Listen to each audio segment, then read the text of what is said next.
Good evening and welcome to the City Council meeting for July 25th. Meeting is now called to order. Let us stand for a silent prayer.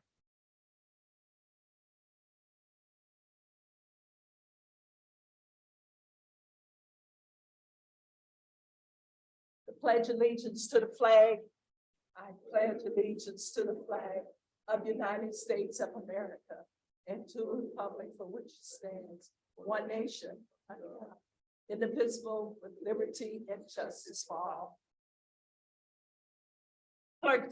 Clerk Pittman, could you please call the roll?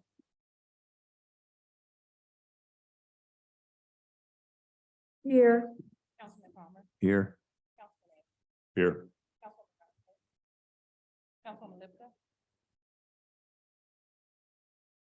Did she make it over? Do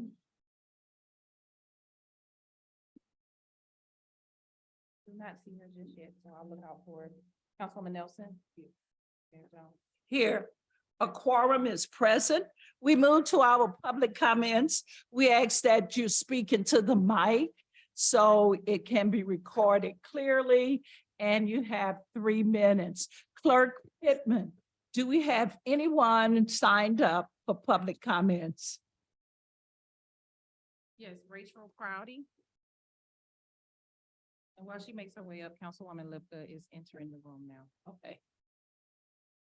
State Representative. Hello. Okay, yeah, right here. Okay. Good evening, Council, Mayor, City Clerk, and others. I am Rachel Crowdy, 335 St. Louis. I have the privilege of serving as your state representative. I'll try to make it brief, because I, like you, are a politician. I'm also Pentecostal, so I can keep us here for quite a while. I am here to speak in opposition for now to the proposed, performance food group situation.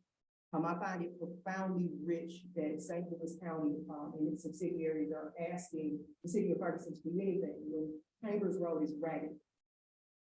I think the personal or the property tax abatement they're asking for about $26 million. We've asked for a fraction of that to start fixing all these highways around. Neighbors, the reason why underserved communities remain underserved is that those of us in positions of service undervalue our community.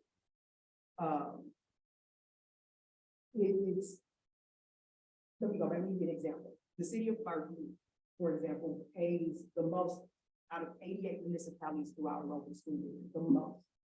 Sir, given the fact that Boeing, President Signal, Thermo Fisher is in the city of Berkeley. Out of 88 municipalities, Berkeley, a city of 900, has the highest tax liability. And with all due respect to those council members, I spoke with their city managers that there's no reason why, and I'm not suggesting pay to play by any means, but there's no reason why there's not more of an incentive baked into these things. My concern for my constituents, that you all are, is that something needs to be baked into these things, not just opportunities, but assurances needs to be put into these type of packages where tens of millions of dollars of taxpayer money will go to these corporations who are going to be here to make money. They're just an opportunity. So I want to know how many of my constituents are going to get a job. What are we going to do about childcare? What tangible things, not 10 years down the road. My district makes an average of about $28,500 a year. $28,500. We shouldn't keep putting the cost of doing business to regular citizens that corporations can certainly afford to do. And I'm not trying to thwart progress and say not to allow them there. What I am saying is that it would have been more respectful to you as duly elected people for them to have included you and brought you to the table to discuss these terms instead of maybe about 4 days ago giving you a letter. Rodney Freeman came to me yesterday morning, called me back to back, played phone tag a little bit to try to explain it, I guess before I saw it in the paper. One thing I don't like in this my district, I can speak for the 73rd district, is an oversaturation of tax incentives from nonprofits that do not pay taxes. We're asking folks on the lower end of the economic spectrum to bear the brunt of the expense. So for now, I would ask the council to consider either tabling it or dismissing it entirely into these people, showing us the respect that we deserve to come to the table and talk about what this incentive looks like. And thank you for indulging me past my time, and let me end with this. I would suggest that their bluff be called. I see the value in my district. From where the palace used to be for those of us who are millennials, to where the airport is now. I see the value in it. They may not want you to.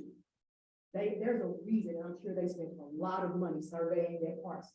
And putting these, I'm sure that project is shovel ready, which means they've already spent some money probably to try to cover. The proximity to the highway is opportunity. I just hope that we aren't allowing them to undersell or undervalue our community. I would love for that to be here. Absolutely would love that the 73rd district is open for business, and we are not open for it. Thank you very much. Thank you, State Representative. Cassoff. Good evening, Nick Kassoff, 125 Royal. Two quick things. First of all, you'll be receiving minutes this evening from the Traffic Commission. And the Traffic Commission voted in favor of reducing the speed limit on Florissant Road from the southern limits of Ferguson up to Suburban from 35 down to 30. That puts us at the same speed as Cool Valley, and it drops the speed down so people don't come racing into the 25-mile-per-hour district that starts at that intersection there. It'll slow them down. If you drive that stretch, you'll see there's a lot of those signposts, the light posts knocked down. We've had a lot of traffic accidents and problems down there. And so if we can cut that speed down by 5 miles per hour, we hope that'll make a difference. And so you'll be getting the minutes from the Traffic Commission this evening, and I hope you will take prompt action to make that change. I also want to briefly address that tip as well. One of my guiding principles in life and politics is that if we're cutting taxes, we should cut taxes for poor people. And if we're cutting benefits, we should cut it for the most affluent people that can afford to lose it. So what we're asking here is to cut taxes on a big company that's making a lot of money. And what's going to happen, that school district still needs to have so many dollars a year. Our city needs to have revenue. The various other taxing entities all need revenue. So the poor people that live in Ferguson are going to have to pick up the slack. And that's, to me, that's morally wrong.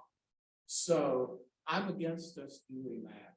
Now, we can also get into the fact that they're doing all sorts of road projects all over the county, and Chambers got canceled, and people have been dying on Chambers, and we continue to have serious accidents there. And for some reason, that's the one that didn't make the list when they came up dollars short. So I just don't see how it's in the best interest of the city. North Park is a premier greenfield development adjacent to an interstate highway and right next to the airport, a regional international airport. That's valuable land there, and businesses will locate there without us paying them. Now, what's in it for us if we do give them the freebie? Well, what have we got out of the other tips that we did a tip for that call center up there. The only restaurant near there just went out of business. We need to get the tax money that's due as they develop properties in our city. Thank you. Thank you, Mr. Cassoff. Adrian Shropshire.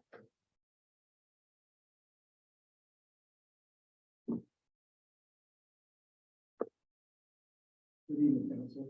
Good evening. I have some concerns.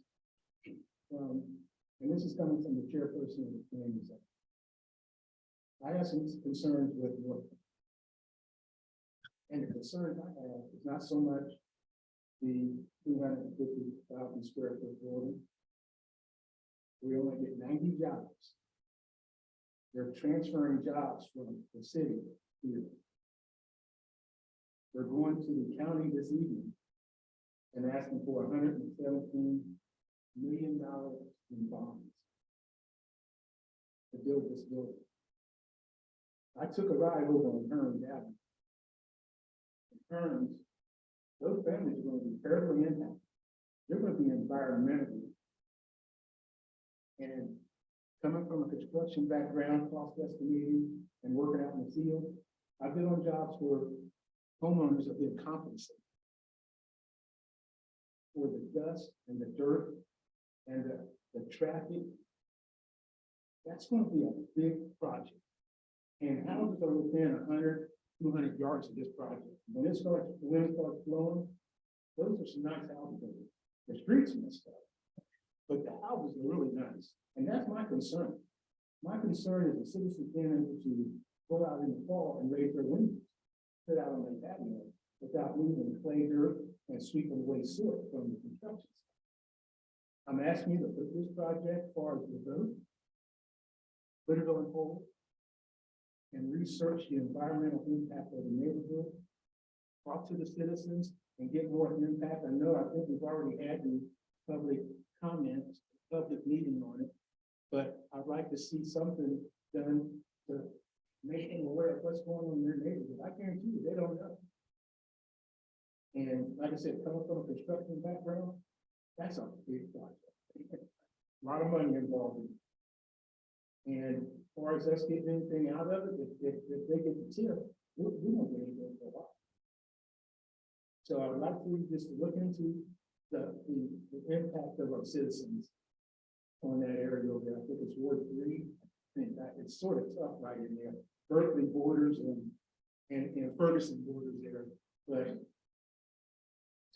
I think to make the city, give the city a good look and the citizens over there, communicate with them and what's going to be going on within their boundaries. Thank you. Thank you, Mrs. Shropshire. Shirley Emerson.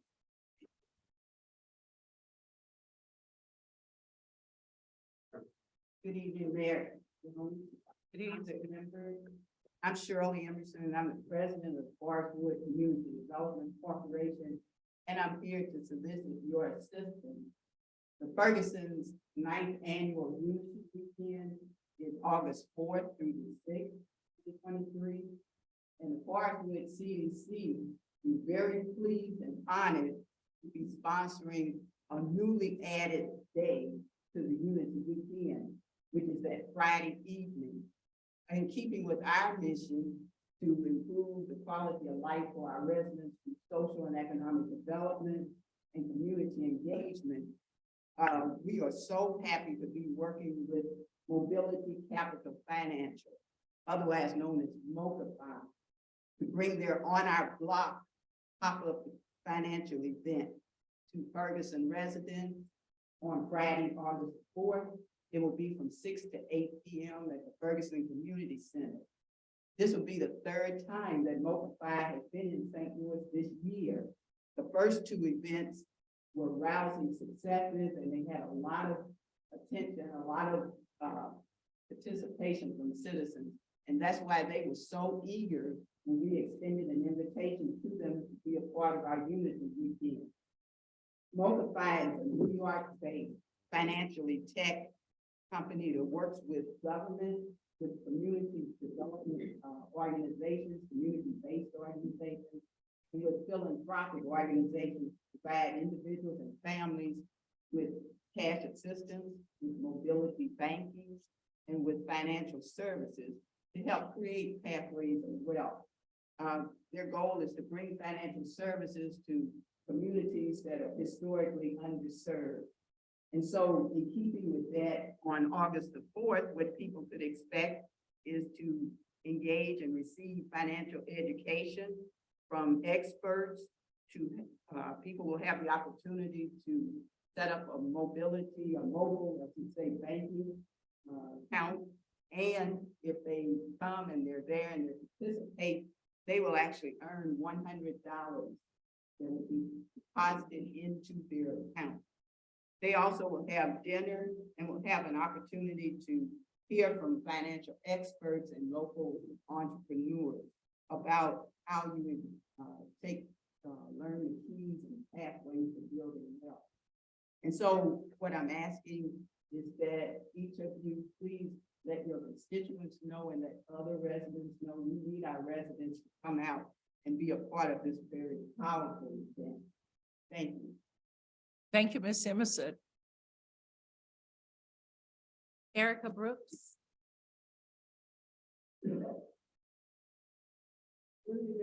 I wanted to just mention a question about a few updates, some things that we have mentioned, and the person I wanted to talk about is the update on the ARPA fund.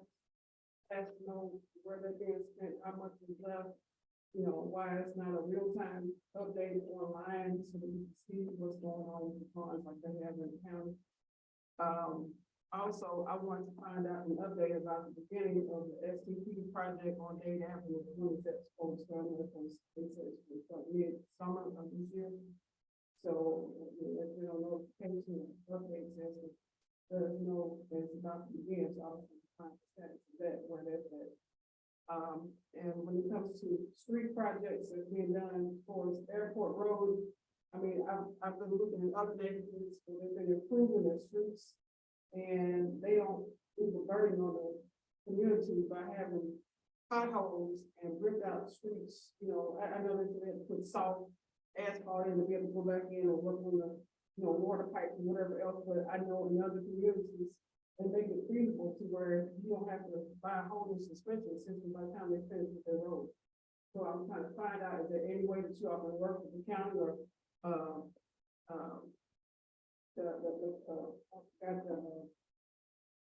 what is that company called, so the big, that's out here doing the water lines? I mean, I know the car company. Bommarito, thank you. That's out here helping to do the streets or whatever, where they can actually, you know, if I talk to one of the people that's on the site and ask them, why aren't they doing like these other neighborhoods, where they come in, they do the water lines, whatever they're doing, and they immediately go back over to put down concrete, whatever, and then surface, you know, resurface the street, so we don't have to worry about, you know, our cars being constantly toward going down Airport Road, you know, it's an improvement for now. You know, it's horrendous in my car, and I'm sure several other people's cars. Also, I wanted to ask about the update of the redistricting maps, where they're at, you know, because I know different elections will be coming up, and we, you know, where people are at as far as the voters in different wards, you know, what's going on with the redistricting project. Also, when it comes to just information on the website itself, why don't we have real-time information about what's going on in our neighborhood association meetings? I think that would be a good thing to have, because then we really don't understand what's going on in the different wards. We don't have to have a niche over here, a niche over there. You know, we don't understand or know what's going on in the various wards as a whole. Why isn't it some kind of site on the city website? So, you know, when we all get these meetings, minutes for different commission and board meetings, why don't you have it on, you know, updated so we can see it as a whole, as a community on the website? All right, thank you. Thank you. Ms. Brooks, thank you. You had two that were submitted online or via email, and then I have one, and those will be in the record. And then I have one online. Cassandra Butler.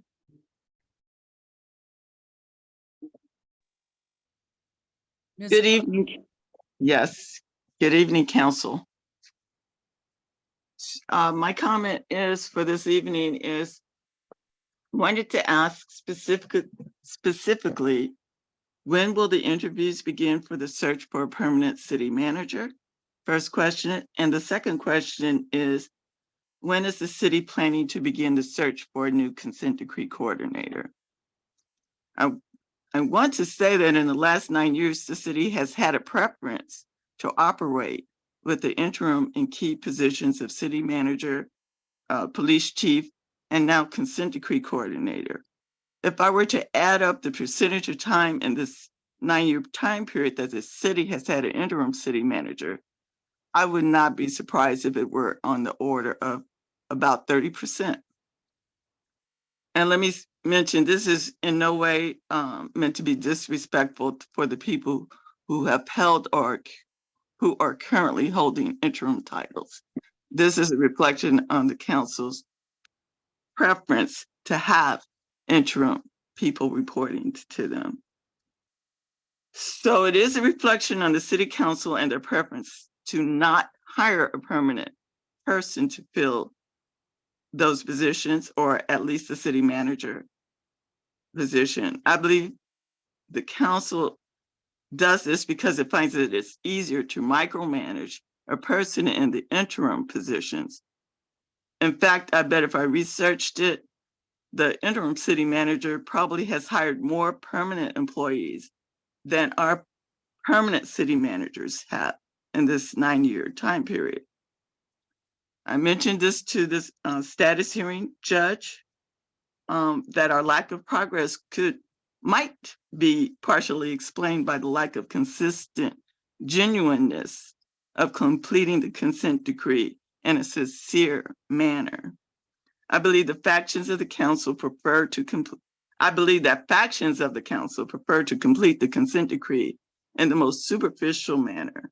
I believe this shows up in the degree of micromanaging our permanent city managers or permanent police chiefs have experienced, which has led to them resigning and replaced by interim leadership that often have no end dates. That is why I feel it is important for the public to be informed on planned end dates for the current interim managers, that this be made clear. The council managing the city through appointed interims with no expiration date is not an acceptable practice, and it needs to end yesterday. Thank you. Thank you, Ms. Butler. That's all I have. That's all you have. We now close the public comments session. We move to the manager's report. Interim city manager, do you have a report? Yes, Mayor and Council, always a pleasure to be in front of you. We're going to start off with the police department, and tonight Chief Doyle cannot make it, so we'll have Harry Dilbert present for police department.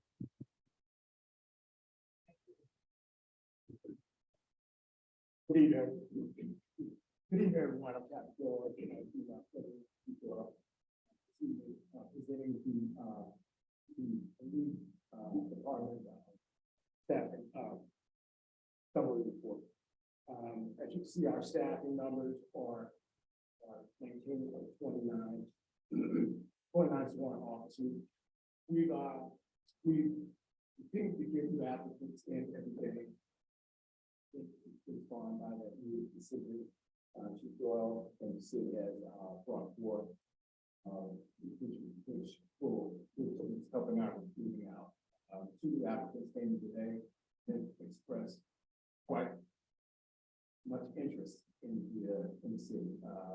That the parents were in law enforcement and going to continue that on the workplace of the Ferguson. As you see, our Part 1 crime numbers are still relatively the same as it was last reporting period. Unfortunately, our homicide rate is still up by 20%. Rates 33%. Robberies actually are down 38%.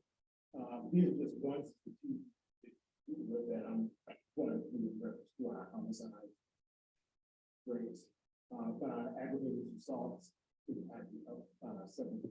Burglaries are down, which is good. In fact, summer months as kids are out and most likely sometimes they're getting mischief whereas they burglarize their friend's house, which is a good thing, but not.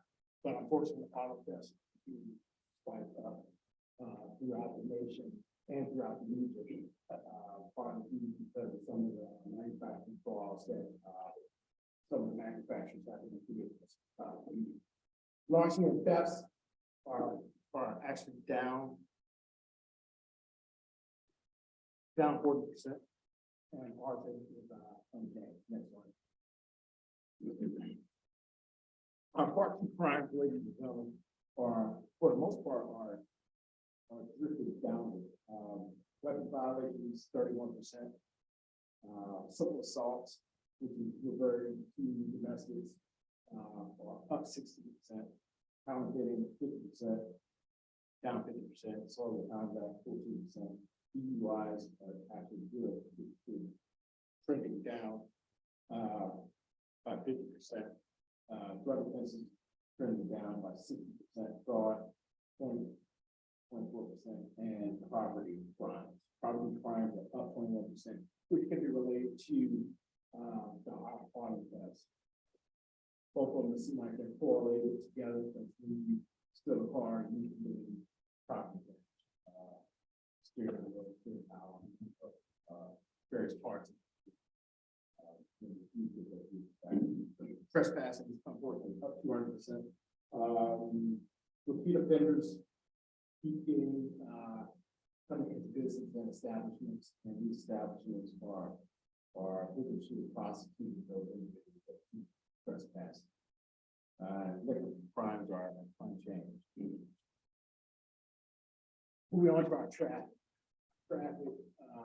Our traffic seems to, our traffic initiative seems to have taken a pretty good positive. Starting 2 weeks ago, we issued out, or we contacted 88 subjects. And this week, last reporting period, it went down to 63, with a total of 19 warnings 2 weeks ago, compared to G44 citations. Totals up to 63. 2 weeks ago, we were up to 8. Next. This slide illustrates the warnings that we had 2 weeks ago. 2 weeks ago, like I said, correction. 4 weeks ago, we were at 88 contacts. This week, this prior 2 weeks, we're at 63.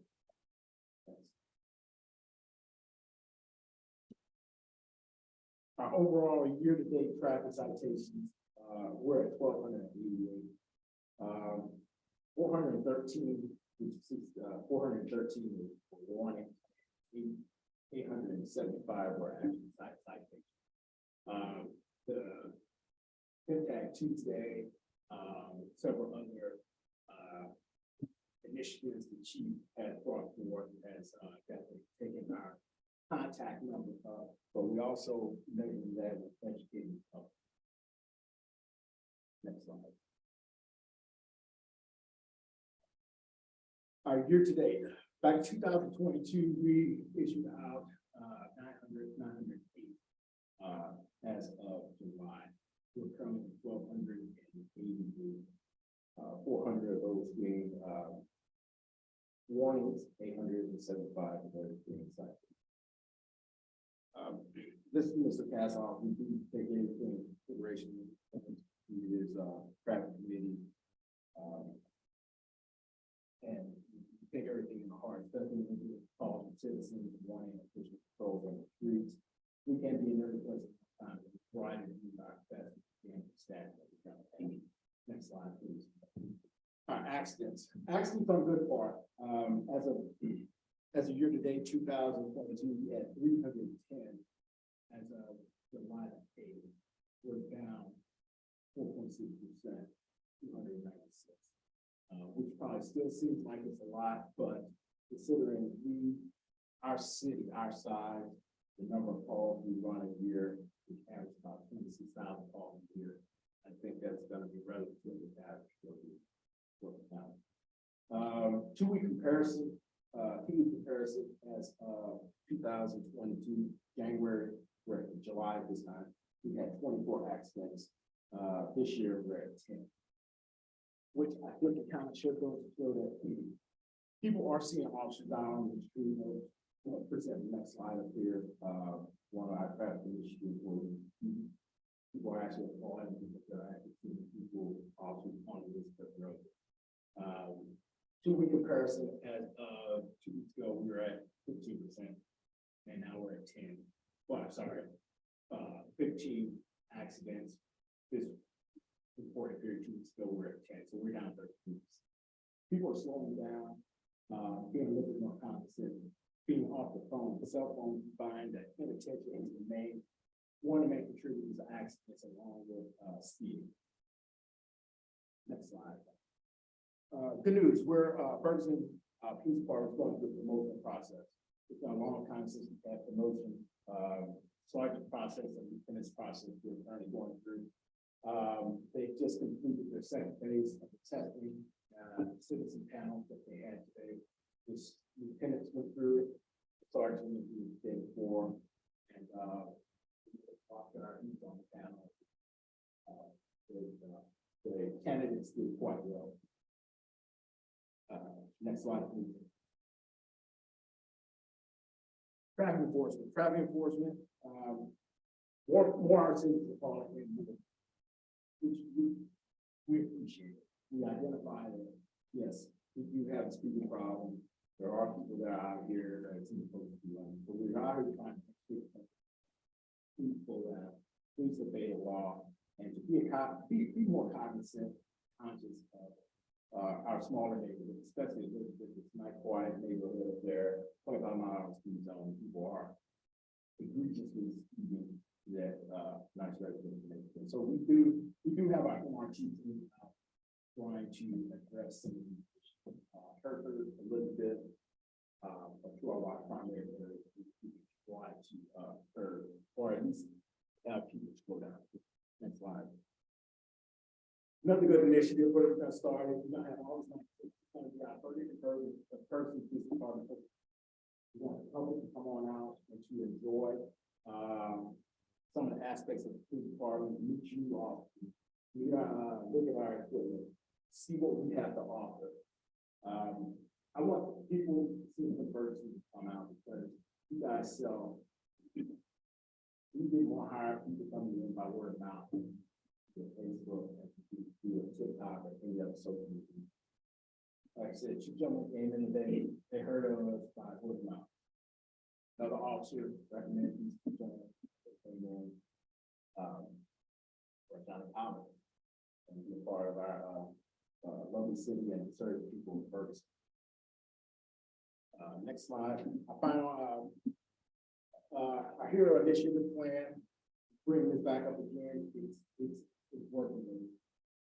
People are, we've seen a little influence in out.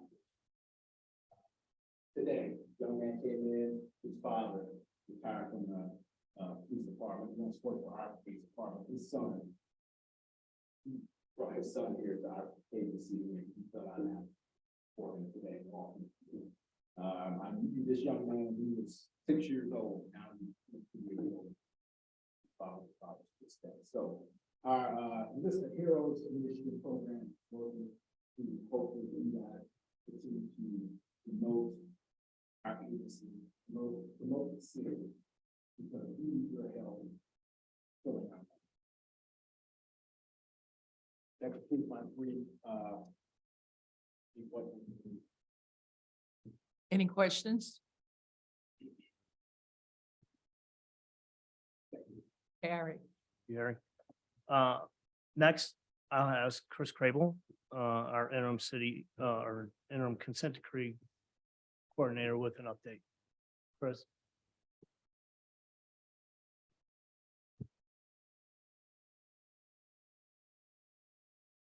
Good evening, Mayor and Council.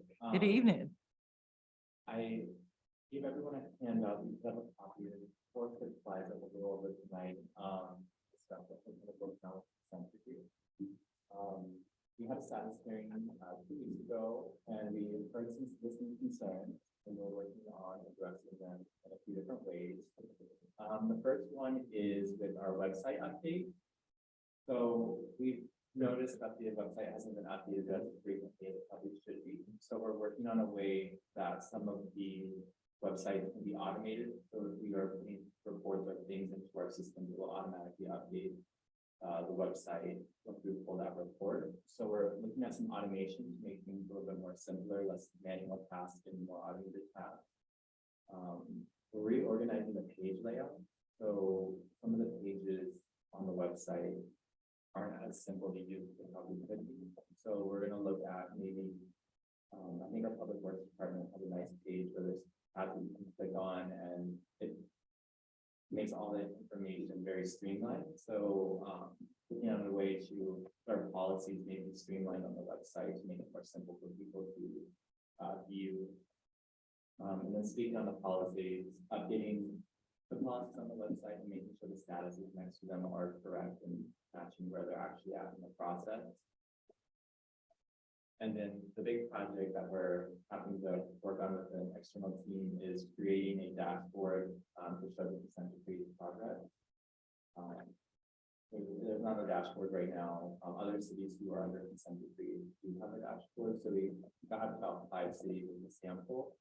We're looking at maybe making something that will match theirs, but work for us. We're not going to have to start from scratch.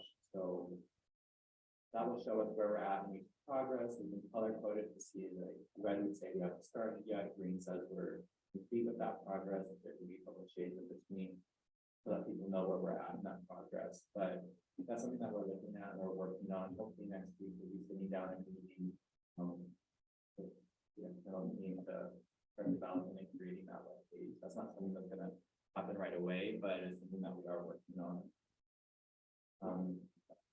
Something else that we brought up during the status hearing and was a lack of communication and a lack of transparency where we're at with the consent decree. So we are coming up with a communication plan, and within that communication plan, we're looking at doing regular community updates. And the way we're going to do these regular community updates will be, whoever can come to the council meetings, and present at the council meetings more frequently than what we've been doing in the past.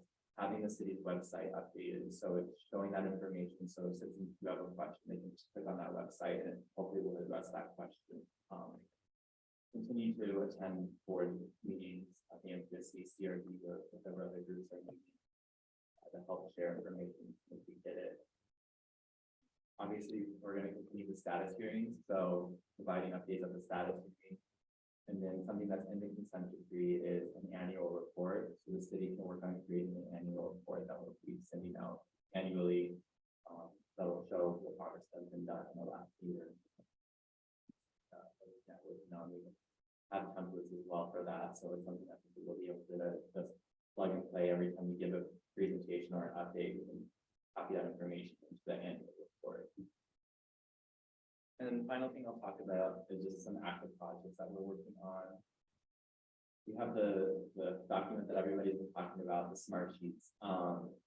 We are finalizing and working on getting that completely updated, attaching the appropriate documents to it. So hopefully we'll be able to, share that in some capacity in the future. Utilizing the internal share drives with the city instead of having our employees saving things to their desktop, making sure everything's saved to the share drive. So we're all working off the same document. So there's not, is this the most recent one? Is this the most current one?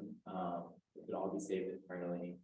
And then in doing that, we're having the one point of contact with the DOJ or the monitoring team. So if I'm sending something or whoever's sending something to the DOJ, that's the copy we're working off of. And then when we receive it back, we'll update it in the share drive with their notes so that everybody can have access to it. So we're all working on the same document. A big project that we're working on is setting priorities, mapping out the next 2 years. So we kind of started to focus in on some big projects that are maybe overlapping with each other. So how can we prioritize that work so we're not doing the same thing multiple times, but maybe just streamlining that process.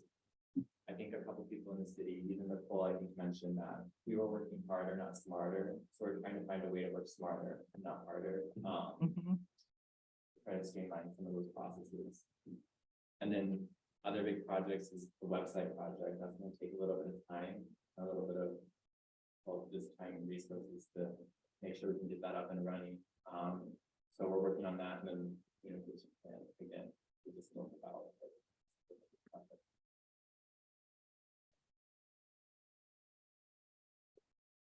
Councilman?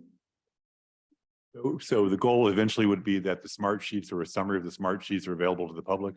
Yeah, so I don't know if we can make all the smart sheets because it has some of the DOJ and the legal notes in there, but main columns of it, I think there's going to be an issue. So we're looking at a way to make that kind of uploadable to the website. And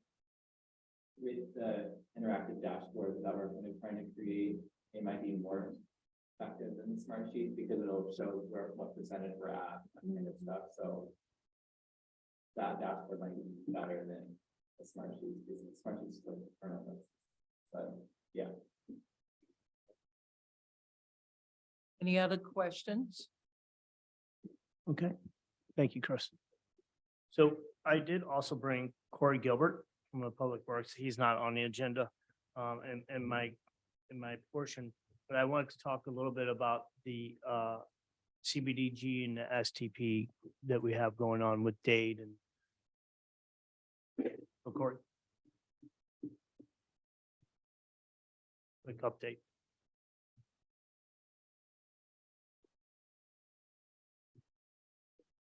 Good evening. Project updates, street level placement updates, CDBG updates, I know you guys have a lot of concerns about asphalt on the streets. We went out to bid for the street slabs. One received one, but, I'm not concerned about that. It should be very expensive. They have some good work for the city. Speak up, please. Street slab, update, all right? We went out to bid, we only received one bid, okay?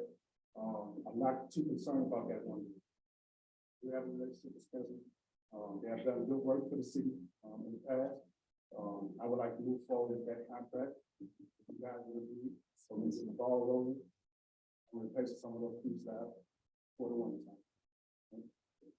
CDBG, the plans and specs are there, you guys have, popular plans and specs. We're out to bid, the information's on our website, it's also on St. Louis County, and we also posted it to the postal site. The goal is to have those bids in, a contract is selected before our next, council meeting in August. Let's go, we have, set on CD. And the question you guys have about the asphalt issue, in the next few weeks, I will put together a spreadsheet. On that spreadsheet, it'll be the street that I have carefully evaluated, the worst asphalt streets, the ones with the most potholes. Streets that have been neglected for years, all right? Again, the goal is to have that in place before the next council meeting. All right? I do want to be transparent with you guys. Okay? The next 5 to 7 months, we got a lot of moving pieces. The B3 projects, the David improvement street project. When those pieces come together, man, I think we'll get moving in the right direction to improve these pieces. Right? And make them safe. It's a little question, first, we're waiting on, our pre-construction meeting for more than at that point.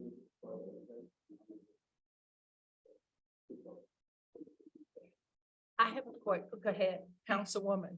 Okay, just first, did you say Spencer is the contractor? Okay, I just wanted to make sure that I heard you. And second, inquiry, I really appreciate the work that you all are doing. We all want safer streets. I do want to ask though, is there a plan in place for pothole filling for the streets that are not for the, how can I say this, for the potholes on the streets that don't qualify for repair? Okay. Thank you.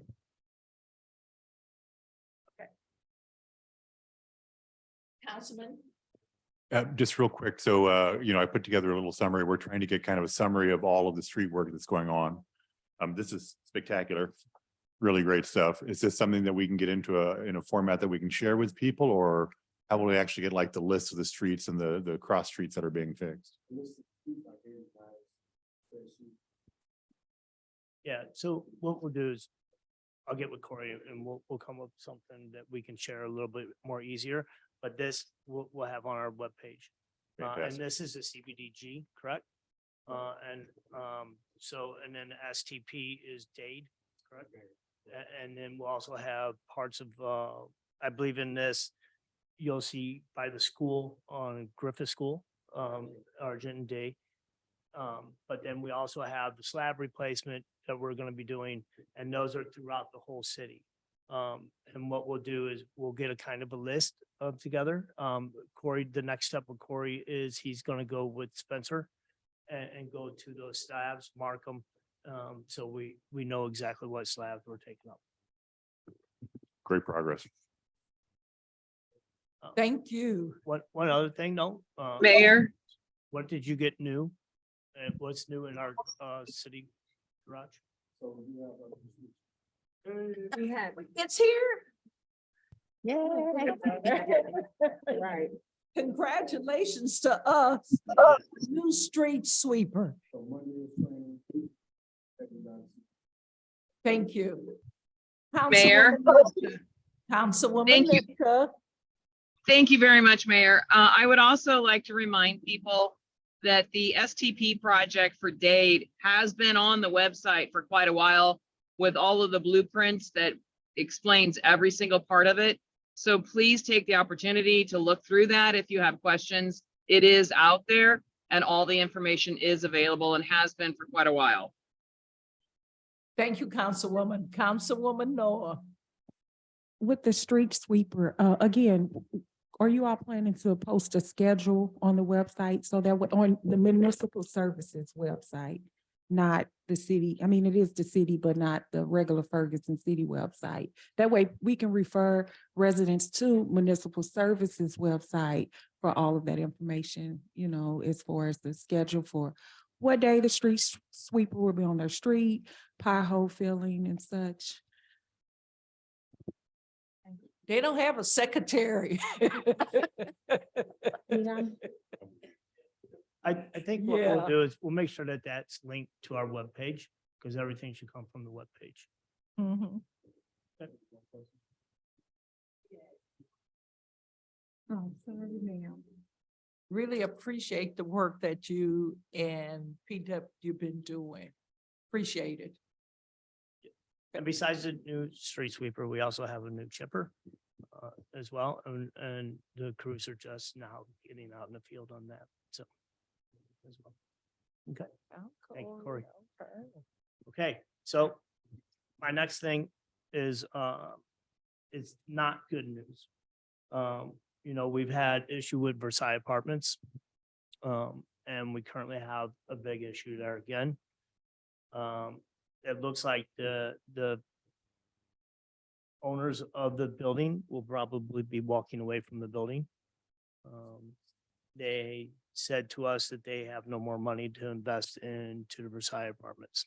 So that leaves us where we are today, with the city talking to the utility companies to get another month or 2 months before utilities will be shut off.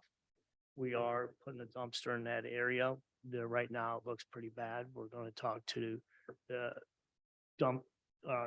garbage people right now for that area. We're going to talk to them and see if they can pick up their dumpsters. And then we can move forward. We're working on a plan to move forward through this. You know, public safety, securing the building, those are priorities that we should all be thinking about. And that's how our city will proceed. And the first thing, you know, not all residents there know that this is happening. We are developing a game plan with them as well.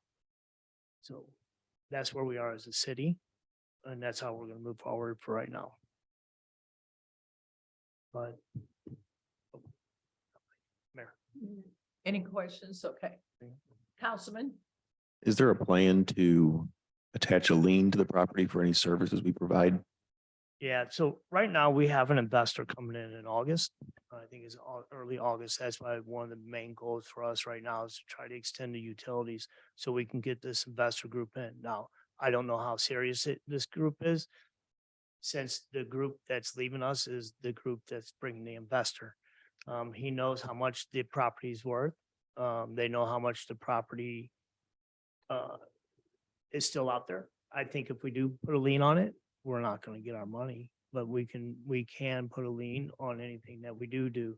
Now, you know, if we need to secure the building, I'm not saying that we do with plywood, because it is a it's a building that has gang issues. So when we do secure it, just like Christian Care Home was, I think we need to do something like that so that we are looking out for public safety. Attorney Carey, if we attach a lien on the property for board up or for trash removal, that would be collectible because they have to be able to transfer marketable title. So that would be a defect in title. So we would get paid for that if it sells, correct? At the time, the property transfers, the city would be able to collect its money. Thank you. Yeah, I agree with you. I mean, we're not gonna say, no, we're not putting a lien on it, but I'm just letting you know, if they file chapter 11, most likely we're not gonna get it. Or if they go out of bankrupt, we're not gonna get that. Now, and we don't have an investor in play right now. Our goal right now is to keep the utilities on, to work with the residents that they're there right now, and to make sure public safety is a priority. Thank you. Councilwoman Noor. Do you know the occupancy of Yeah. the building? There's 47 residents or 47 47 units. units out of 100 that are there. Not all pay. Or another percentage that pays? 15. Squad. Councilwoman Lipka. City manager and interim city manager, is there a plan being created to help these displaced citizens to find other areas, or what is the option there? Yeah, first priority is public safety. You know, the city is not in the business to move people. I do have a heart. We will do what we can. We're going to talk to all of our apartment complex to see what we can do as a city to waive some fees if they take those residents. Now, I think it'd be more priority to make sure that those 15 people that residents are building or units they're paying. I think that we need to make them more of a priority over the people that have been squatting. Agreed. Okay, I just want to make sure that citizens have an option. So that's all I was concerned about. I am concerned about. Thank you. And, you know, when we talked to the investor, we also said, you know, to secure this type of a building, that's one of the biggest things we have. And before, this building used to be 55 and older. And we did express that to him, because if you're 55 and older, you're going to make sure your doors are shut. They're not going to be left open so anybody can come in the building. And that's where a big part of the safety issue comes in play. And there's nothing the police can do about that. That is up to the property management. Any other questions? Okay. Thank you, city Yeah. manager. I just wanted to let everybody be informed, and then I will give you our next steps, and we'll be very transparent with everyone.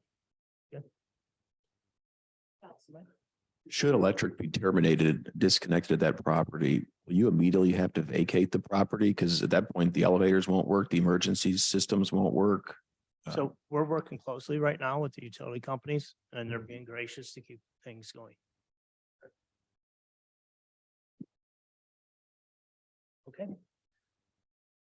That is it for me for my city manager portion. I'm sorry we had to end on a bad note, but City manager's report is closed. We move to our special presentation, a dance for the Nightingale Black Rose STL.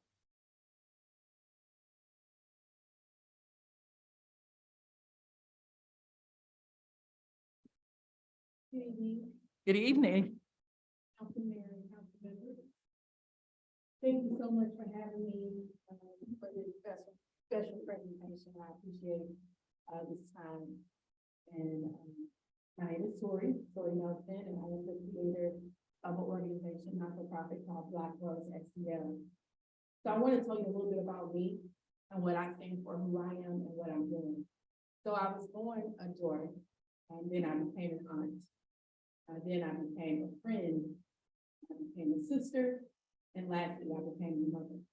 So I stand before you out of all those roles, talking to you as a mother and to the people. I'm having an event. It's called a Dance for the Nightingale. As you all know, a nightingale is just a bird. It's the male bird that sings and has one of the most beautiful sounds in nature. Mental illness is a silent sickness that's in our community loved ones, our children, our friends, our aunts, our uncles, everyone. Nobody wants to talk about it. It's like a silence, but it's also affecting us, the people that have to watch those that suffering in the illness. And I always get so emotional because I have a daughter that suffers from schizophrenia. She's 22 years old, and it's been one of the toughest years of my life this year. You know, I had a missing persons report out on my daughter. I couldn't find her. She's in Chicago. I brought her back home. 2023 has been a really challenging year for me. You know, I have had a fight with my daughter. I've done several 96-hour detentions, and what that is, you can go down to Clayton and do a 96-hour detention. They will hold your person for 96 hours. You have to prove that the person is incompetent and a danger to themselves. I've had a really tough time trying to get help for my daughter. I've talked to the authorities, the firefighters, the courts, the police, the county police, the city police, my police, everyone. It's been the hardest thing ever. So I figured to myself, how can I help the people?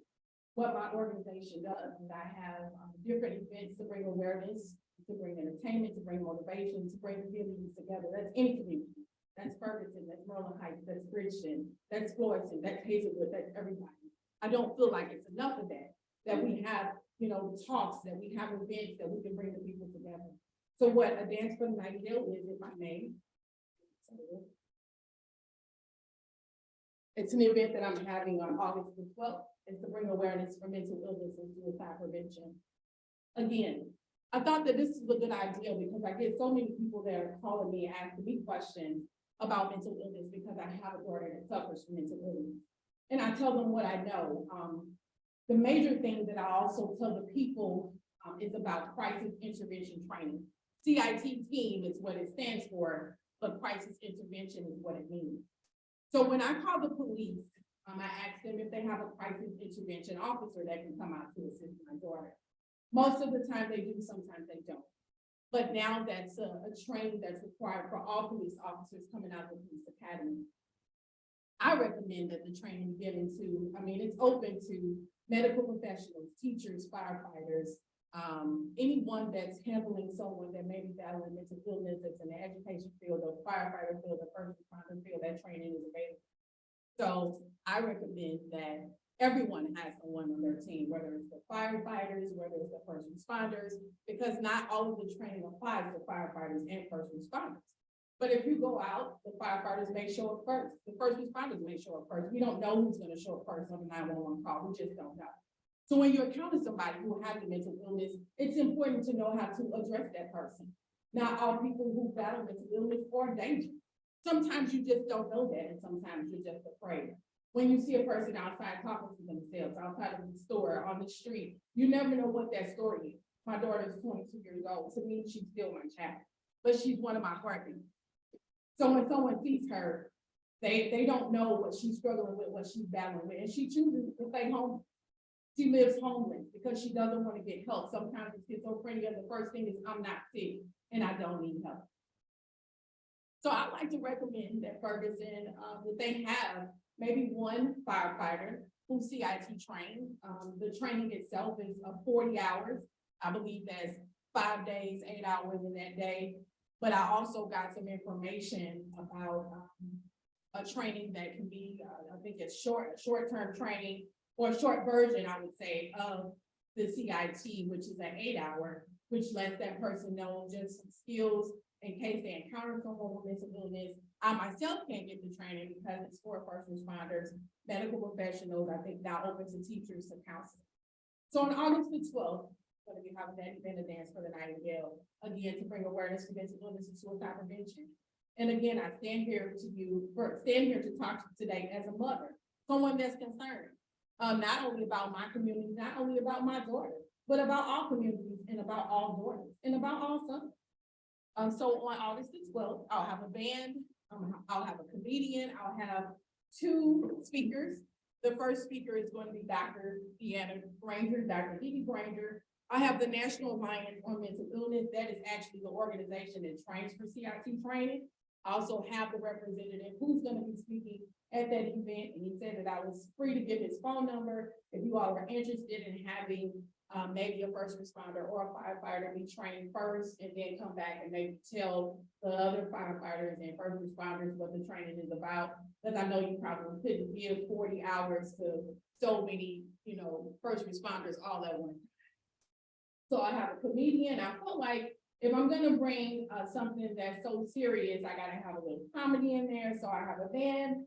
I'll have Sears on the Hill, which is one of the best, well, I guess it's debatable, the best Italian restaurants on the hill. I've had them before that were really good. I have vendors. A lot of times I create a safe space when I'm talking about something that may be emotional or maybe touching. The facility that I'm going to be in is 2 floors. On the first floor will be a vendor. The vendors will be on the first floor. So if someone feels like they may get emotional during one of the speeches or one of the presentations, they can go downstairs and that's a safe space for them. They can shop with vendors. They can be away from the conversation per se. Because I get emotional every time I talk about my daughter because I love her. But it's like fire. When I'm speaking about it, I want to tell somebody about it. I'm excited about it. I don't even need to read from anything. I can just talk about it. Because when you're passionate about something, you feel it and others feel it as well. So I definitely do thank you guys for the time. And I hope that I'm able to see you on August 12th at the dance for the night. Thank you.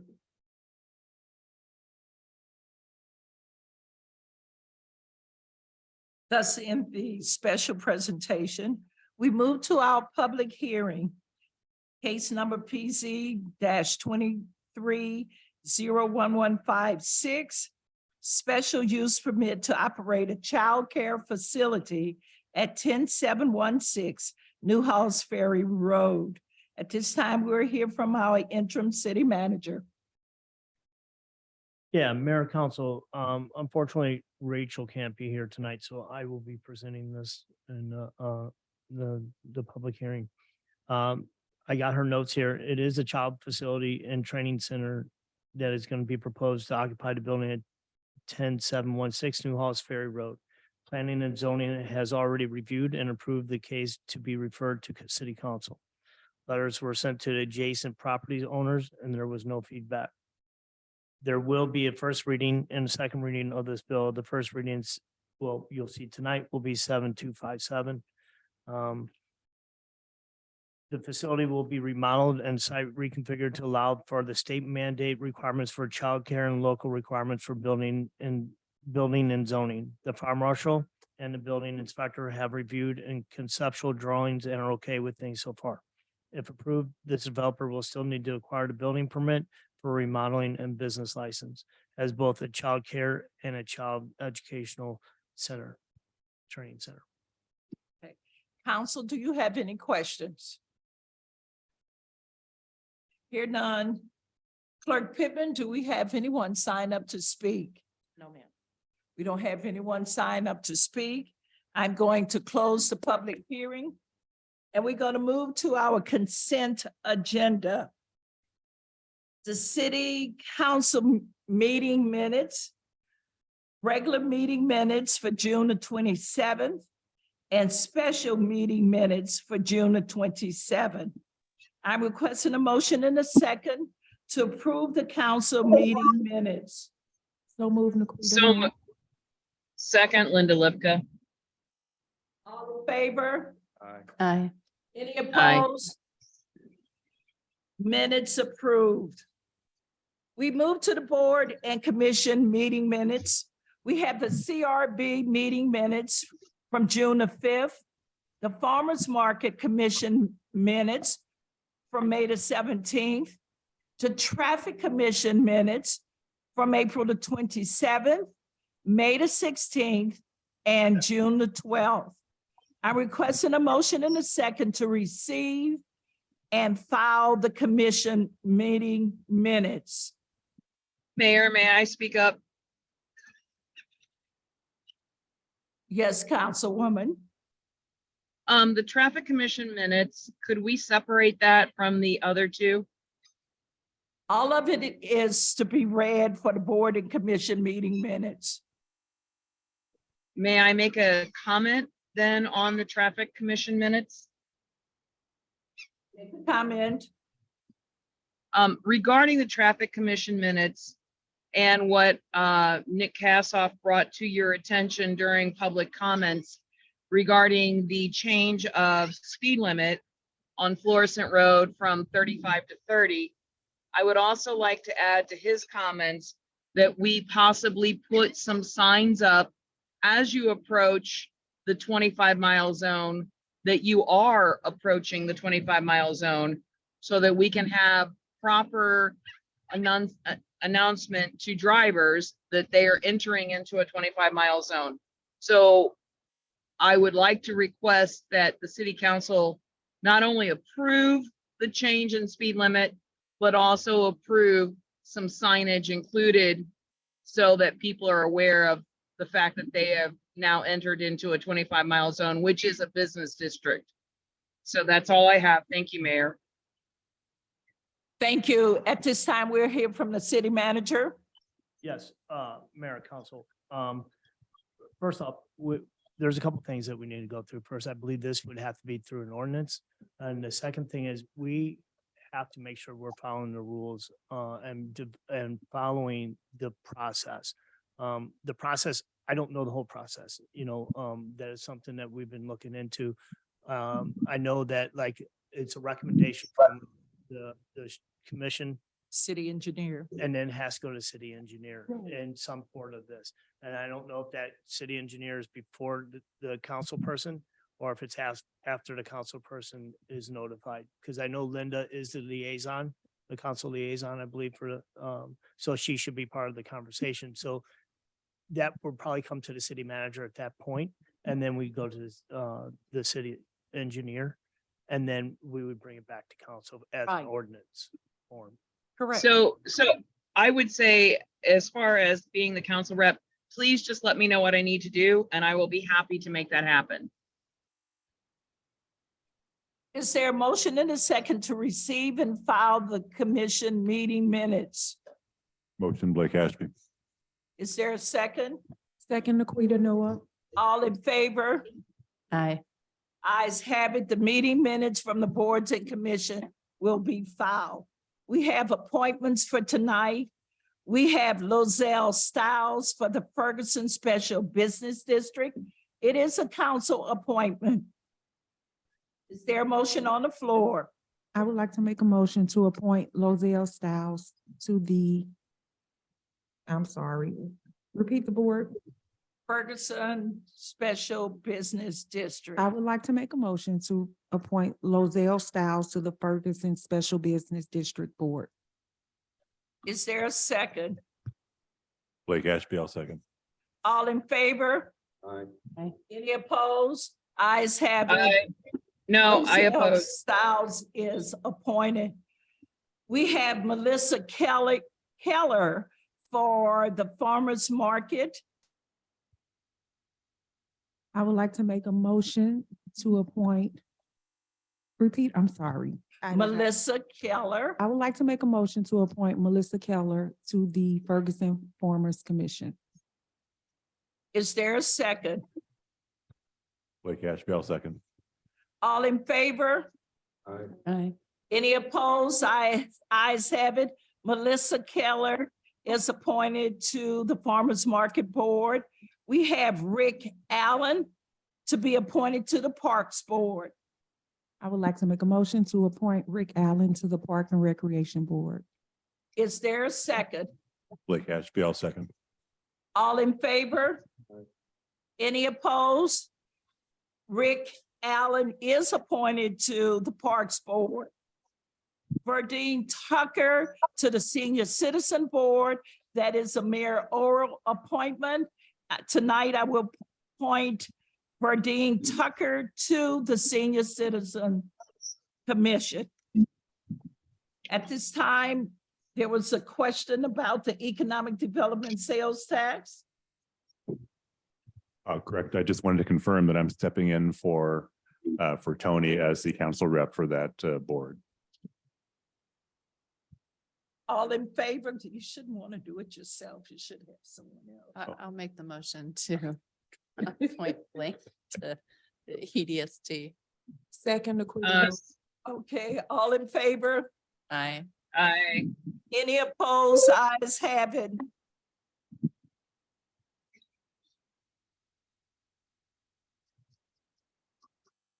The appointment to the IT. I would like, I would like to make a motion to appoint Blake, Councilman Ashby to the IT board, technology board. Is Second, there a second? Second, Linda Lipka. All in favor? Aye. Ayes have it. Aye. I just want to say something about the economic development sales tax. We just worked diligently to get it where it is today. And we have some work that we have to do within the next week or so, probably days. So thank you, Blake, for stepping up. At this time, we have requests for our annual liquor license. Clerk Pittman. For the next round of approvals, first we have Ferguson Brewing under new management or new ownership. The next, we also have Hollyloo Entertainment. We have Elite Market and Grill, A1 Food and Package, as well as A1 Market. I'm requesting a motion and a second for approval. So moved, Heather Robinette. Is there a second? Second, Linda Lipka. All in favor? Aye. Any Aye. opposed? The request for liquor license will be granted. I have a proclamation here tonight. I will read it in abridged form. It's honoring Dr. Marty K. Casey as a global peace ambassador. Whereas on this audacious day, August 13th, 2023, known as Black Sunday, a day of global celebration dedicated to breaking stigmas and amplifying the voices of Black men and boys for healing. We gather to recognize and honor the exceptional community service of Dr. Marty K. Casey, a renowned global peace ambassador and founder of the Ungun Institute. Whereas throughout a distinguished career spanning more than 3 decades as a performing artist on major global stages, Dr. Casey has transcended the world of entertainment, revealing the profound and restorative power of the arts in healing those who have suffered. In 2018, she was inducted into the United Nations as the first female Goodwill Ambassador of Peace in the Midwest. She received her first honorary doctorate, and she also became an ambassador for Shine Ministry, orphan children in Uganda, Africa. In 2020, she dedicated a peace pole in Ferguson, Missouri, symbolizing her unwavering commitment to fostering peace, understanding, and unity among all communities. Whereas Dr. Marty Casey activity serves on the Grants Council for PurposeEarth.com, a testament to her commitment to empowering communities through the expressive arts for recovery and healing. As a transformational trauma coach, she remains steadfast in her mission to equip as many individuals as possible with strategies, tools, and techniques to eradicate harmful responses to trauma, thereby fostering strong families, united communities, and a more harmonious world. Now, therefore, on this momentous occasion, I, Ella Jones, Mayor of the City of Ferguson, Missouri, encourage everyone to join together to extend our sincerest gratitude and admiration to Dr. Marty K. Casey for her exceptional dedication and service as a global peace ambassador. Her tireless efforts in promoting healing, unity, and resilience serve as an inspiration to all, and her impact undoubtedly continue to reverberate throughout the generations to come. Thank you. Give her a hand. The Peace Bowl is placed at the water fountain on West Florissant. So if you get a chance, go by and see it. We move to the portion of resolutions. We have resolution number 2023-29. Without objection, we're introduced by council members present. Hear none. Attorney Carey, could you please read the resolution? Resolution number 2023-29, a resolution approving the city to enter into contract with GFI Digital. Interim City Manager. Yes, Mayor. My finance director, Evan, is at a conference, so I will answer this. It is a recommendation of the Director of Finance for the city of Ferguson to switch our copiers to GFI Digital from ImageNet. They will buy out the current contract of ImageNet of $20,000. This will cost the city an additional $250 per month, but however, under the budget for what we have fiscally for this year. One of the problems that we're having with ImageNet is we have a lot of problems with our printers, which is giving us service calls, which is actually costing us more. So I agree with Evan. I see a lot that's happening here. And all of our buildings, these will take effect. So. Okay, thank you.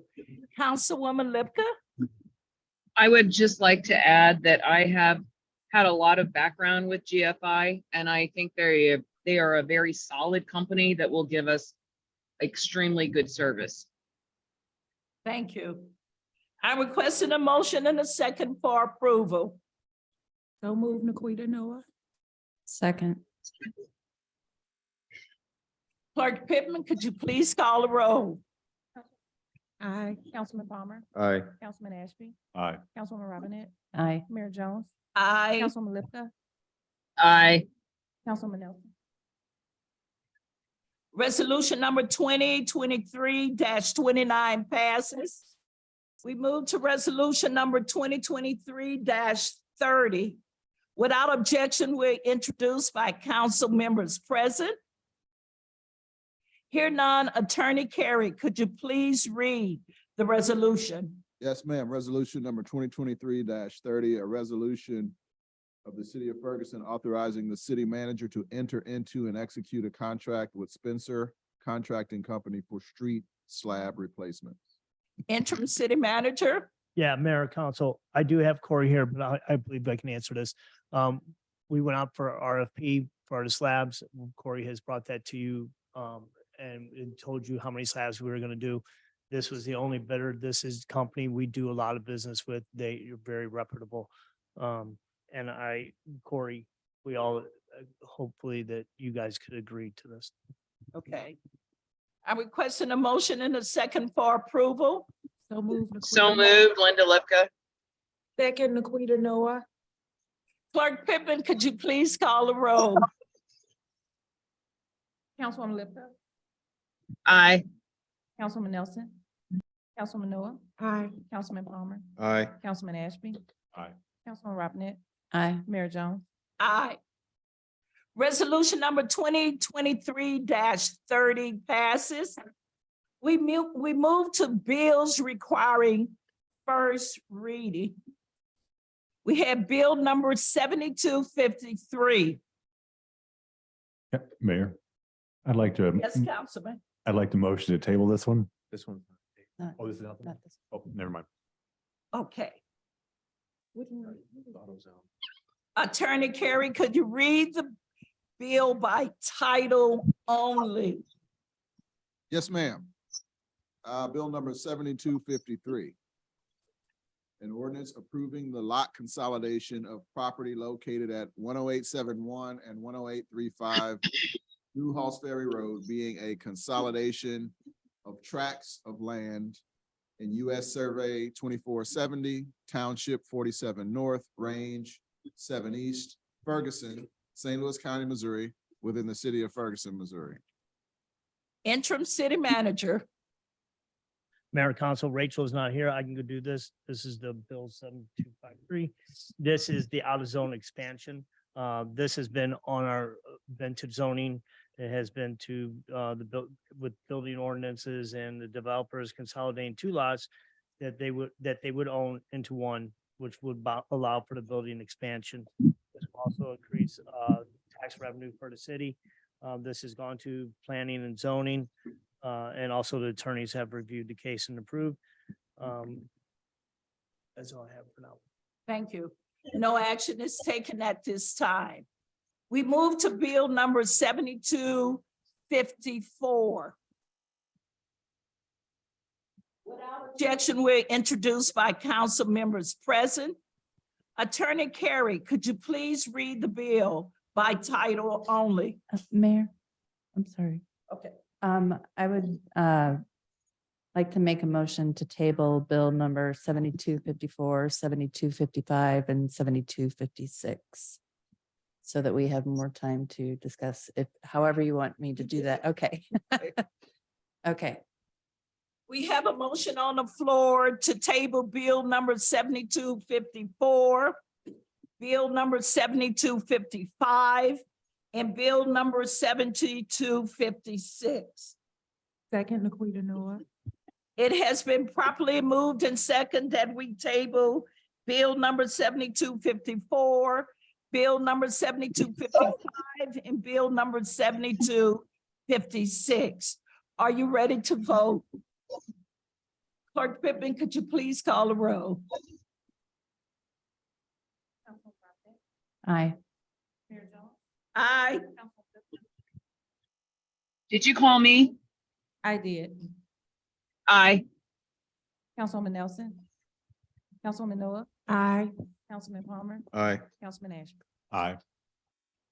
Bill number 7254, bill number 7255, and bill number 7256 have been tabled. We move to bill number 7257. Without objection, we are introduced by council members present. Hear none, Attorney Carey, could you please read the bill by title only? Yes, ma'am. Bill number 7257. An ordinance of the city of Ferguson, Missouri, granting a special use permit to George Sy for the purpose of operating a child care facility at 10716 New Halls Ferry Road, subject to the conditions, restrictions, and requirements set forth herein. City Manager. Yeah, Mayor and Council, I just presented in the public hearing. This is the same. So this is the first reading. Of the No action is taken at this time. We move to bill number 7258. Without objection, we're introduced by council members present. Hear none, Attorney Carey, could you please read bill number 7258? Yes, ma'am. Bill number 7258, an ordinance of the city of Ferguson, Missouri, vacating an unimproved right-of-way of Thatcher Street between 1130 North Elizabeth Avenue and 1120 North Elizabeth Avenue, subject to the conditions, restrictions, and requirements set forth herein. Interim City Manager. Mayor, Council, Apollo just basically said the whole thing, pretty great. And but this to be divided between the two.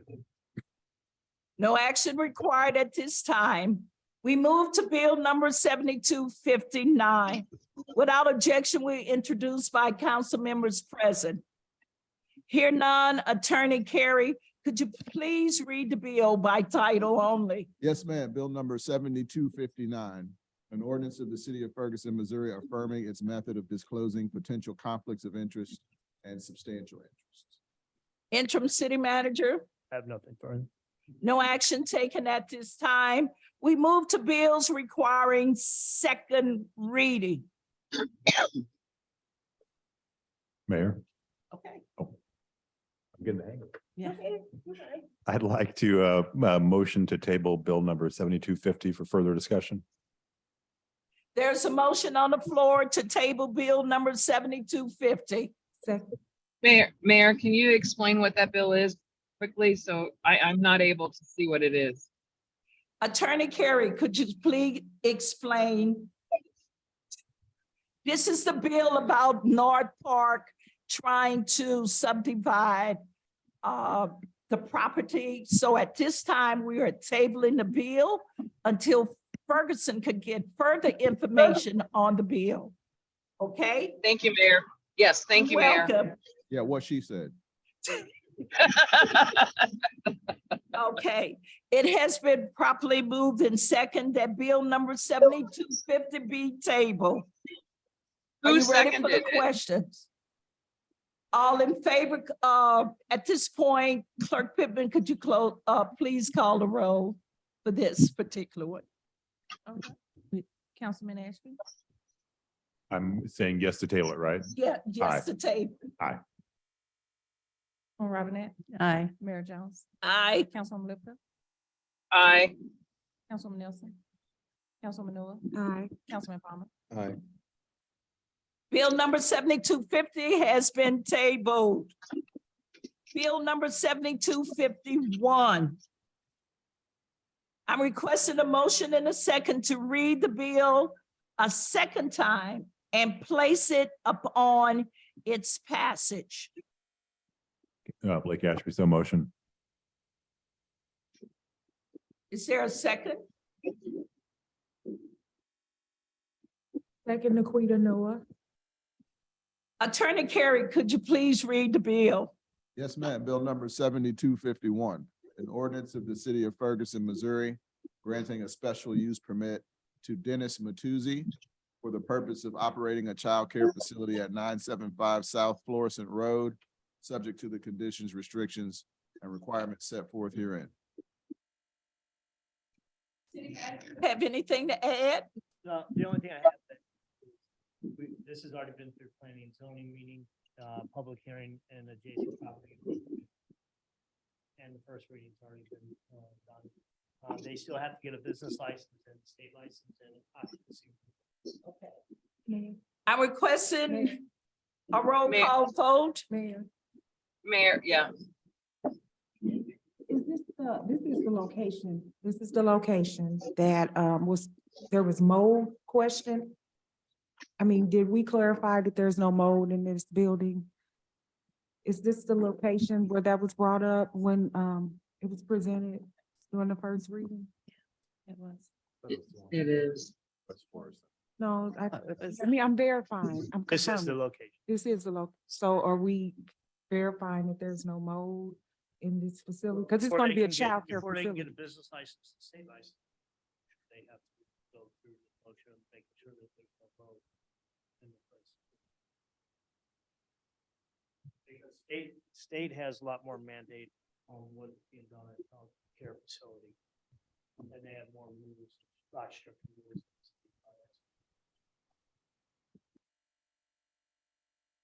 So this is the location that it's near Berkeley South, the STEAM school. Yes, Councilwoman. So, I mean, I'm just going to go on good faith that the building is prepared because it's a child care facility, and there will be children there.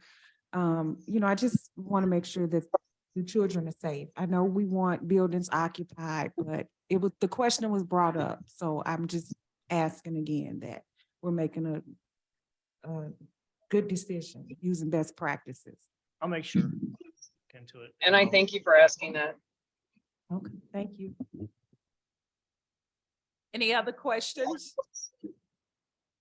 Councilman, I make a motion to amend bill number 7251.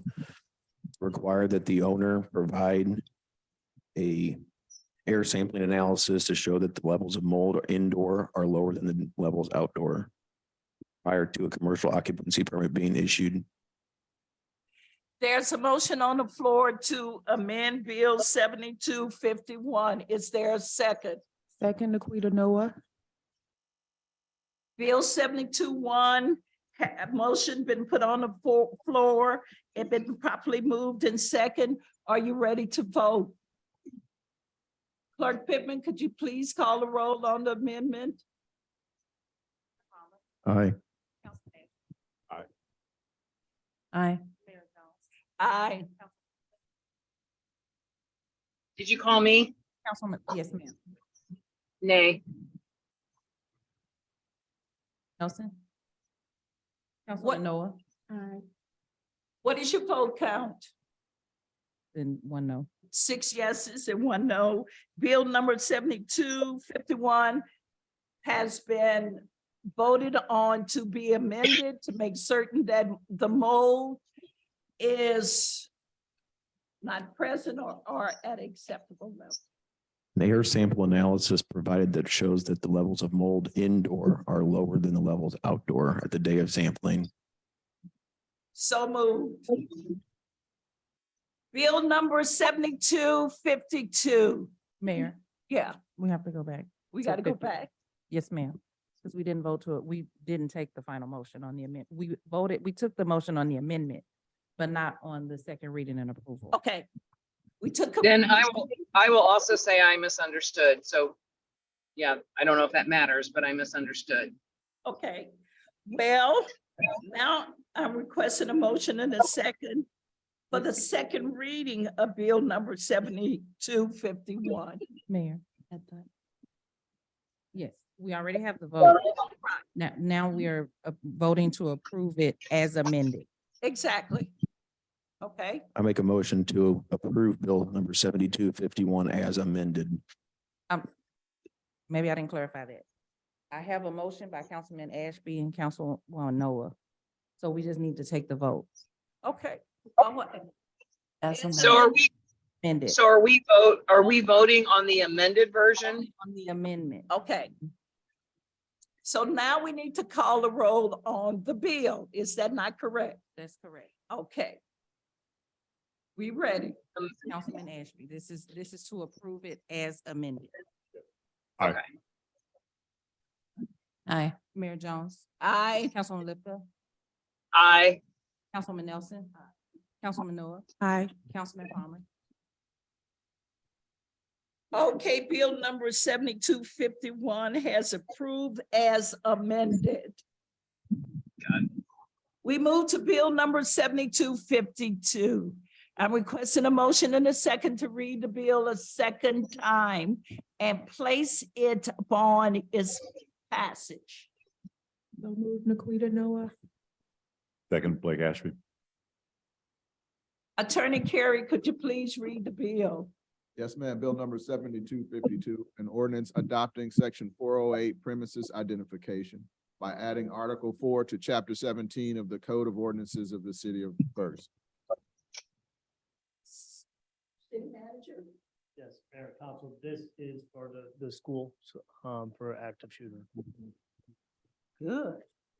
Okay. And so it's better identification for firefighter first responders when we enter buildings. Is this the bill that puts numbers above the Councilwoman doors? Lipka. I'm sorry. I apologize, Mayor. Is this the bill that puts the numbers above the doors?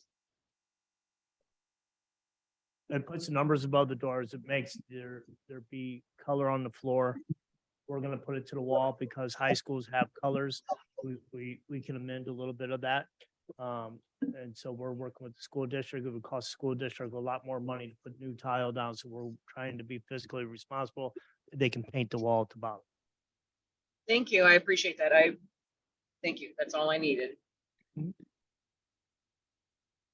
Clerk Pittman, could you please call the roll? Councilman Noah, Aye. Councilman Palmer, Aye. Councilman Ashby, Aye. Councilman Robinette, Aye. Mayor Jones, Aye. Councilman Lipka, Aye. Councilman Nelson.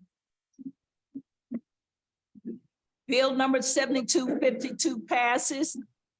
We move to unfinished business. Do we have any unfinished business?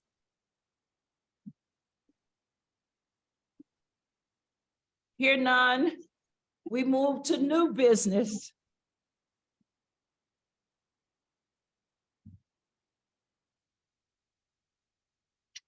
I would like to make a statement. Several people have called about the city manager process. And I'd just like to share with everyone that the city manager process will not include resident input. It has been agreed by the whole council. So you saying something, Linda? No. Okay.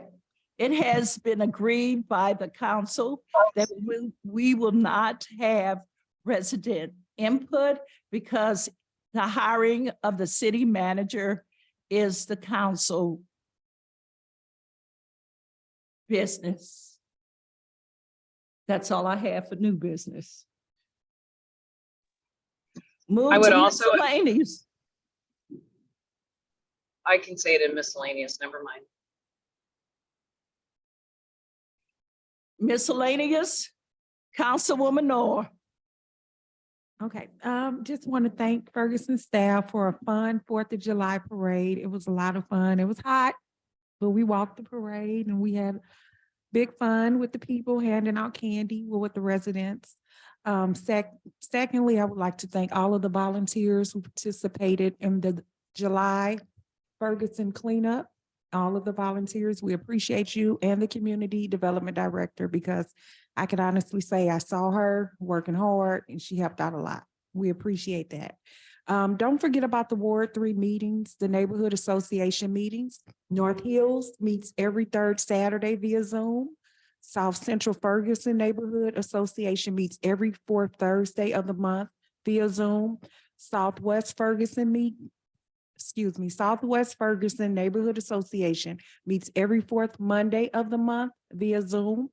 The Forestwood Neighborhood Association, which is shared with Ward 1 and Ward 3, meets every 1st Tuesday of the month, Zoom or in person. You can meet us at the Emmaus Bible Chapel 900 at Highmont and Hornet. And that's it. Thank you, everyone. Be safe. Thank you, Councilwoman Noor. Councilman Palmer, I have nothing. Thank you. Councilman Ashby. Yeah, I'd like just to echo the comments on the 4th of July. It really was a great event. And also just what I'm hearing from the residents or the lifeguards at the pool are doing a great job this year and much more attentive. And I also wanted to thank the volunteers that came out for the Ward 2 cleanup and Rachel for arranging all that. Thank you, Councilman Ashby. Councilwoman Robinette. I'd just like to remind folks that West Ferguson Neighbors is having a summer social this Saturday evening, July 29th from 6 to 7:30 at the Central School Playground. And it's just fun and hang out and bring the kids. So the West Neighbor, it used to be called something else, sorry. West Ferguson Neighbors is trying to get restarted and introduce themselves to more people in the neighborhood. We've had a lot of folks move in that area. So hopefully we can get the kids out there and have some fun. Get more people interested in community. Big kids. Thank you, Councilwoman Robinette. Councilwoman Lipka. Thank you very much, Mayor, for letting me have a moment. I just want to thank the staff for all the work they've been putting in this summer. They have done an amazing job from the 4th of July parade to so many other things. So I really appreciate it. The cleanups have been awesome. I unfortunately was not able to be there at these particular cleanups. I've been at others, but I do think it's pretty impressive that we have staff that is coordinating things like this. And it just shows a lot of options for improvement in our community. I would also like to say that I understand that there is some concerns about our police chief from various people in our community. But I would say that I think that the police chief is doing everything possible. And if you have concerns with him, I would actually ask you to take the time to call him, meet with him, talk with him, and understand that his perspective is simply to make Ferguson better. That's where I stand on that. And I know that there's going to be people I respect that disagree with me, but that's where I stand. I would also like to say that I appreciate all that's been going on in regards to our city manager search. And I realize that we have made a decision that will make many people unhappy. Please do not attack the mayor. She did not make this decision on her own. We did it as a group. So if you want to be angry with everybody, then share the anger with all of us, not just one person. But we have made a decision that we feel is beneficial, because in the end, we will be the ones that will respond to positive or negative actions going forward. So that is all I have. I hope everyone stays well, and thank you very much for my time. Thank you, Councilwoman Lipka. Councilwoman Nelson.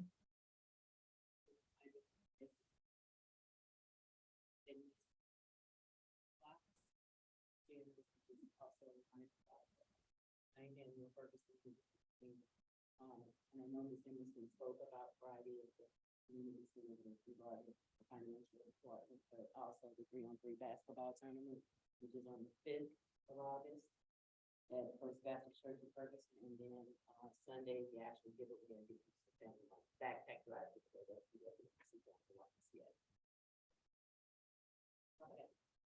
Thank you, Councilwoman Nelson. City Clerk Pittman. Yes, so just a reminder, council is on its summer meeting schedule. So the next meeting will be August the 22nd. And then also that planning is underway for the annual Boards and Commission banquet. It is scheduled for Thursday, September 21st. So the invitation should be going out soon. And that's all I have. City Manager. First off, Ms. Nelson did a great presentation. Fire department tries to attend our event every year. We appreciate you coming up tonight to speak. We also have some dumpsters in the back of City Hall. We are going to keep the dumpsters there for a while. We will, with the storms we've been having, the trees that have been down, we definitely will have all the dumpsters marked for yard waste and trash rubbish. So please make sure that you're putting in the right thing. Otherwise, it costs the city to be kind, doing a nice act. It'll cost the city more money. So please be respectful of the correct container. And that's all I have right now, Mayor. Thank you, City Manager. Attorney Carey. Nothing for me, Mayor. Thank you. I would just like to close by saying we did have a fun time at the 4th of July. It was great. The kids loved it. And I just would like for everyone to just take some time just to go by the community center and speak to the children. We have 150 campers at the community center. I really don't like going when they move around, but they will enjoy seeing us just going over to community center to say hello. On the Parks and Recreation, they are doing a phenomenal job with those young people. And I believe they're not going to turn out until August the 14th. Bless them. So if you have some time, you could go over and speak to our campers. At this time, I am going to request. I can say one other thing. Okay. Yeah, and now I'm the fire chief. So you will see in the paper, sorry, the trauma center at DePaul. So a lot of people are working on that right now. So we're trying to keep things rolling. So we have a trauma center. Because people need to hear. So I know there's a lot of moving parts. And so we're working at it. Yes, we are. It's a lot of moving parts to that. And the fire chief and I, we've been on the phone all day. So you'll hear more later. Anything else? Okay. At this time, I entertain a motion and a second to adjourn the meeting. Second, Naquita Noah. Oh, it has been properly moved in second. Are you ready to vote? All in favor? Any opposed? Meeting is adjourned. Yeah, we rolled to